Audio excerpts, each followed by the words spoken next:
कामचोर बहू।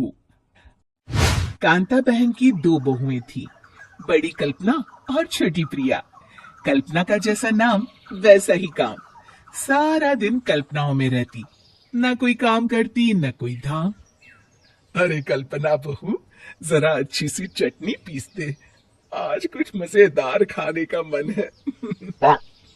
पेट में जलन हो जाएगी मां जी बुढ़ापे में, और वैसे भी मेरा काम करने का वक्त शाम का है, अब प्रिया को ही बोल दो। इतना कहकर कल्पना वहां से चली जाती है। कांता कल्पना के ऐसे रवैये से काफी परेशान रहती है। मैं बना देती हूँ माँ चटनी, ऐसा बोलकर प्रिया माँ को चटनी बनाकर प्लेट में खाने को देती है कि तभी वहां कल्पना आ जाती है। अरे वाह चटनी, जरा चक्कर तो देखो, बड़े दिन हो गए। अरे नहीं बहू, तू तो रहने ही दे चटनी खाना, पेट में जलन हो जाएगी।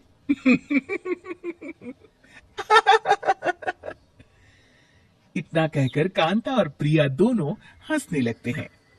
कल्पना सारा दिन या तो मोबाइल में यूट्यूब देखती या फिर सोती रहती। उसका कमरा भी बिखरा और गंदा रहता।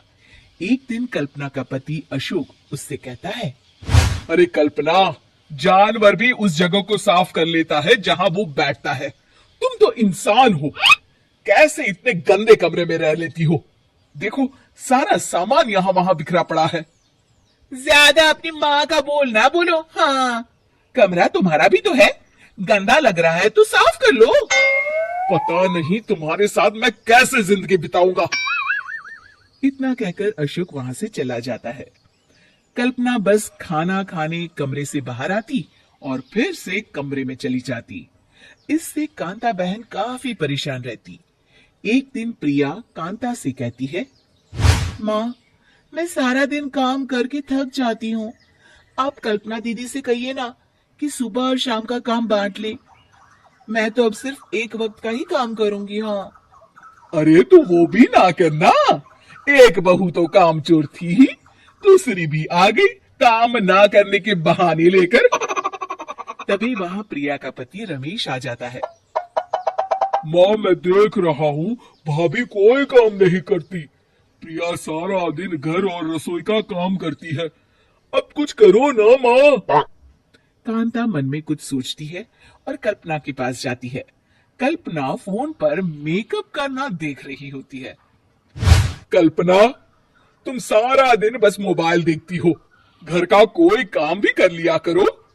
प्रिया सारा दिन काम करके थक जाती है, आज से मैंने फैसला किया है, एक वक्त का काम तुम करोगी, सुबह का खाना तुम बनाओगी और रात का प्रिया। आप लोगों ने काम को हव्वा बना रखा है। अरे पता नहीं थोड़ा सा ज्यादा काम करने में आप लोग घबरा क्यों जाते हैं। और हाँ, बहुत ज्यादा प्रिया की तारीफ मत करिए मेरे सामने, बड़ी बहू तो मैं ही रहूंगी। मैं कुछ नहीं जानती, कल सुबह मुझे वक्त से खाना चाहिए, रसोई में आ जाना, वरना कल से तुझे खाना नहीं मिलेगा। अगली सुबह कल्पना रसोई में नहीं आती है। वो देर से सोकर उठती है और बाहर आकर कहती है, अरे भूख लगी है, आज खाने में क्या है? इतनी देर हो गई, आज किसी ने मुझे उठाया भी नहीं, पता नहीं कहाँ है सब। कल्पना को घर में कोई नहीं दिखता। वो रसोई की तरफ जाती है जहां बड़ा सा ताला लगा होता है। अरे रसोई में ताला, ओ मैं तो भूल ही गई थी, माँ ने आज से सुबह का खाना मुझे बनाने को कहा था। हे भगवान, इतने लोगों का खाना बनाना क्या आसान है। तभी घर के सारे सदस्य बाहर से वापस आते हैं। वाह माँ जी, मजा आ गया छोले भटूरे खाकर। मेरे मुंह में तो अभी भी स्वाद आ रहा है। अरे कल्पना, तेरे भरोसे रहते तो हम तो भूखे ही रह जाते। कल्पना को बहुत गुस्सा आ जाता है। अब बहुत हो गया, आज से मैं अपनी रसोई अलग कर रही हूँ, मैं अपना खाना खुद बना लिया करूंगी। कल्पना अपनी रसोई अलग कर लेती है, पर आए दिन उसका देर से उठना और काम न करने की आदत से वो भूखी ही रह जाती थी। उसी के सामने घर के लोग अच्छे अच्छे पकवान खाते और कामचोर कल्पना को जैसे तैसे ही खाना बनाकर खाना पड़ता। पर एक दिन तो हद ही हो गई। माँ, दीदी आज सुबह से कमरे से बाहर नहीं निकली, हमें जाकर देखना चाहिए। सो रही होगी, कामचोर कहीं की। पर तुम कहती हो तो चलो देख लेते हैं उसे। कल्पना कमरे में पेट पकड़कर बैठी होती है। हाय मेरा दर्द, पेट दर्द के मारे मर रही हूं मैं।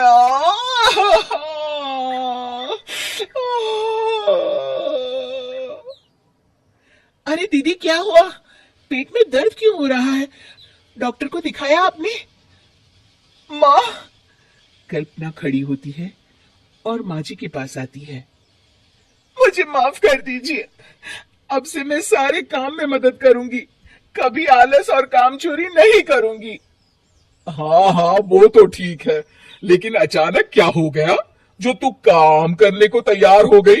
कामचोर कल्पना। माँ, लगातार बासी और उल्टा पुल्टा खाना खाने के कारण मेरे पेट में इन्फेक्शन हो गया है। काम ना करना पड़े इसलिए मैं 2 दिन का खाना एक दिन ही बना लेती थी। बासी और खराब खाना खाने के कारण लेने के देने पड़ गए। पेट में दर्द हो रहा है। चलो अच्छा हुआ, देर आए दुरुस्त आए।